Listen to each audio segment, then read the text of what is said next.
네, 오늘 이 시편 43편은 42편과 같은 사람이 이제 지은 것으로 이제 알려져 있고 그 내용도 이제 동일하게 되어 있습니다. 근데 이제 우리가 이 말씀을 읽어보면 결국 이제 고난 중에서 부르짖음으로 말미암아 얻으려고 하는 것은 오늘 3절과 같이 주의 빛과 주의 진리를 보내주소서 이렇게 기도하죠.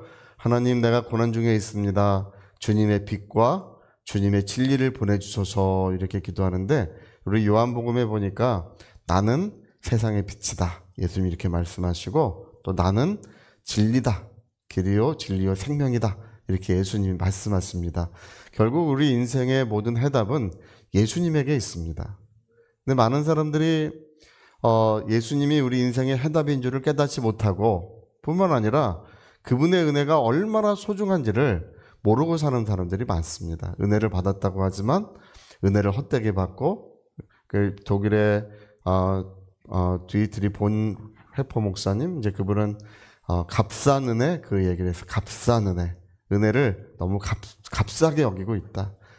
모조품 은혜, 모조품 같이 여기고 있다. 은혜를 헛되게 하고 있다. 그런 이야기를 했습니다.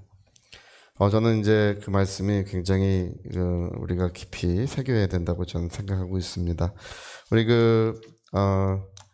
아일랜드의 극작가 오스카 와일드라고 하는 분은 은혜를 잃어버린 사람들, 은혜를 헛되게 하는 사람들의 이야기를 이제 그 글로 꾸민 것이 있어요. 이제 이분이 예수님이 자기의 정체를 숨기고 예루살렘 거리를 지나가셨다는 것입니다. 지나가면서 보니까 대낮부터 술에 취해가지고 허우적 되는 사람이 있더라는 거예요. 그래서 왜 술을 마셔서 대낮부터 허우적 되는지를 예수님 물어보셨대요. 그랬더니 예수라고 하는 사람이 다리를 고쳐주셨는데, 그래서 다리를 고쳐줘가지고 돈을 많이 벌었는데 그 돈을 어디 쓸지 몰라가지고 나는 지금 술을 마시고 있습니다. 술주정뱅이가 됐습니다. 그러더니 예수님을 탓하더라는 거예요. 자기 다리를 고쳐주셔서 나는 술주정뱅이가 됐습니다.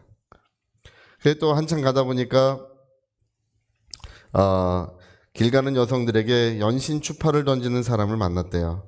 그래서 왜 그렇게 그런 삶을 살고 있는지 예수님 물어보셨대요. 그랬더니 예수라고 하는 사람이 자기가 시각장애인이었는데 눈을 뜨게 해주시는 바람에 그 눈을 안 뜨게 해주셨으면 죄를 지을 일이 없는데, 그 예수 그 양반이 눈을 뜨게 해줘가지고 자기는 이 죄를 짓고 산다 또 그러더라는 것입니다. 또 이제 가다가 또 한 사람을 만났는데 몸을 파는 여자를 만났대요. 그래서 예수님 역시 이제 그 사람을 물어봤더니 또 똑같이 예수님을 탓하더라는 것입니다. 예수님이 자기를 용서해 주셔서 또 용서해 주실 것을 자기는 믿고 있다.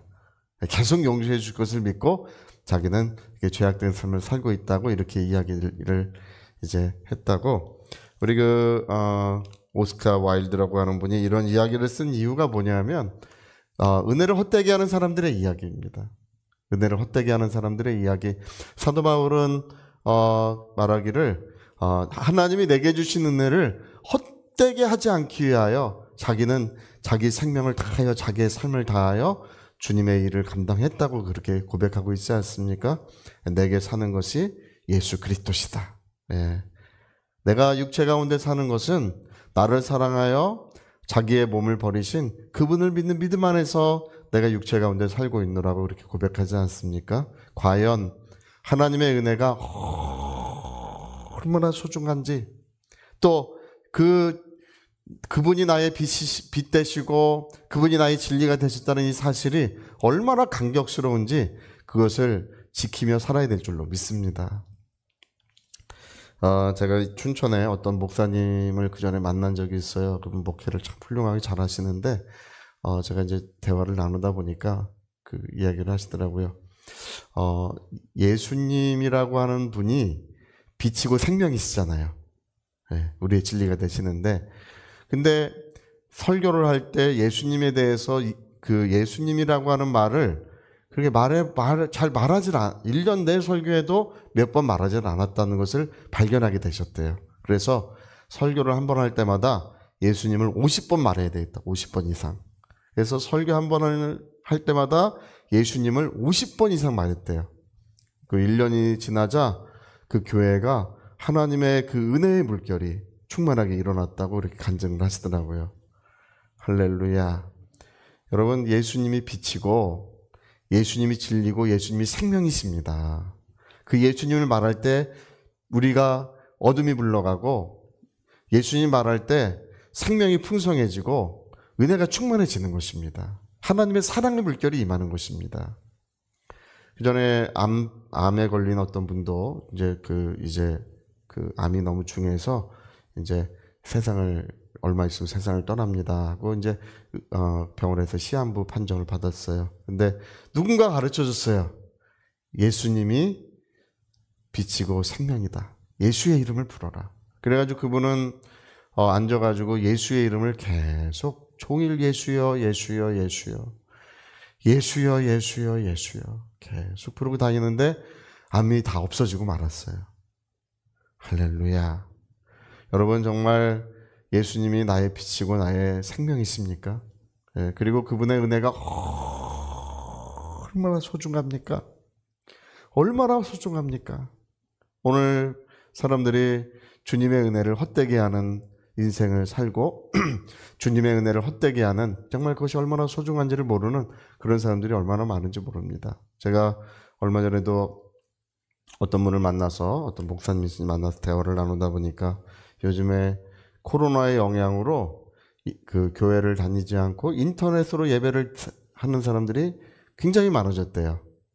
예전에 그 코로나 시대에는 굉장히 편했지 않습니까? 11시에 예배를 딱 드리지 않아도 뭐 2시에도 해도 되고 뭐 저녁에도 해도 되고 그냥 일요일날 주일 되면 어디 다니다가 원하는 시간에 가서 인터넷 켜고 예배하고, 저는 제가 생각할 때는 우리가 코로나 때 우리가 새벽 예배도 제대로 할 수 없었고 주일날 집합금지 때문에 주일 예배를 할 수 없었지 않습니까? 제대로. 그래서 예배가 얼마나 소중한지를 깨닫고 정말 감격스러운 예배를 드릴 줄 알았어요. 그런데 그렇지 않습니다. 사람은 망각의 동물이고, 그리고 편리에 익숙해지는 것이 이 사람이라는 것을 점점 생각하게 됩니다. 그래서 요즘에 교회에 코로나가 끝나면 다시금 예배가 회복되겠지, 그 교회를 와서 예배를 하시는 분들의 그 다시 회복되겠지 하는데 생각과는 다르게 코로나 시대가 끝나고 1년 지나고 2년 지나고 세월이 가도 교회로 돌아오질 않아요. 사람들이 돌아오질 않습니다. 왜 돌아오질 않느냐? 집에서 그냥 인터넷 켜는 거예요. 그래서 제가 이제 늘 그런 생각을 합니다. 정말 우리 하나님의 은혜는 오늘도 폭포수와 같이 흐르고 있고, 하나님의 사랑은 영원히 변함이 없지만 사람들은 끊임없이 하나님을 배신하고 그 하나님의 품에서 떠나고 하나님의 은혜를 헛되게 만드는 것이, 사람들이 그런 일을 하고 있구나, 이제 그런 생각을 하게 됩니다. 여러분, 우리는 감사함으로, 기쁨으로, 하나님을 사랑함으로 하나님을 섬기게 될 줄로 믿습니다. 이 멀린 캐로도스 목사님이 그 전에 그 간증을 하셨는데, 이빨이 10개가 넘게 이빨이 흔들렸대요. 흔들려가지고 치과에 가니까 이게 방법이 없대요. 그렇지 않습니까? 이빨이 다 흔들리는데 무슨 방법이 있겠어요? 그래가지고 이제 이분이 돌아오는데 뭐라고 기도를 했냐 하면, 하나님, 너무나 감사합니다. 제가 이빨이 약하게 태어난 것이 정말 하나님의 은혜인 줄 믿습니다. 그리고 저는 온 마음을 다해 하나님께 감사를 드립니다. 여러분, 범사에 감사라고 하는 것이 모든 것에 감사라, 그 얘기예요. 원래 우리나라 범사라는 말을 좀 바꿨으면 좋겠어요. 모든 것이에요. 모든 것. 그 범사라고 하는 말이 모든 것입니다. 모든 것에 감사라. 그 이빨 10개가 흔들리는 걸 하나님을 사랑하고 하나님께 감사를 드렸는데 흔들리는 게 점차 이제 줄어들더래요. 그래서 얼마 후에 다시 치과에 갔더니 어떻게 이빨을 치료했습니까? 아니, 이게 치료가 안 되는 건데 어떻게 치료했습니까? 놀라운 일이 일어나는 것입니다. 여러분, 하나님의 능력이 오늘 변하고 있습니까? 하나님의 사랑이 변하고 있습니까? 내 손이 짧아지고 내 팔이 짧아졌느냐고 하나님께서 그렇게 말씀하시지 않습니까? 오늘도 하나님 변치 않습니다. 사람들이 변하고 있는 것입니다. 오늘 우리가 은혜 충만한 심령, 하나님의 은혜를 소중하게 여기는 그런 역사가 충만하시기를 예수 이름으로 부탁드립니다. 저희 같이 한번 기도하시겠습니다. 시편 기자는 고난 중에 주의 빛과 주의 진리를 나에게 보내어 주소서. 주의 빛과 나에게 그 진리를 보내어 주시라고 얼마나 간곡히 하나님 앞에 호소하고 있는지 모릅니다. 보내어 주셨지만 깨닫지 못하는 인생들이 많습니다. 참빛 곧 하나님의 영원한 빛이 왔지만 어둠이 깨닫지 못하더라. 어둠이 깨닫지 못하더라. 하나님, 나로 하여금 예수 알게 도와주시옵소서. 하나님의 은혜를 알게 도와주시옵소서. 우리 위하여 같이 기도하시겠습니다.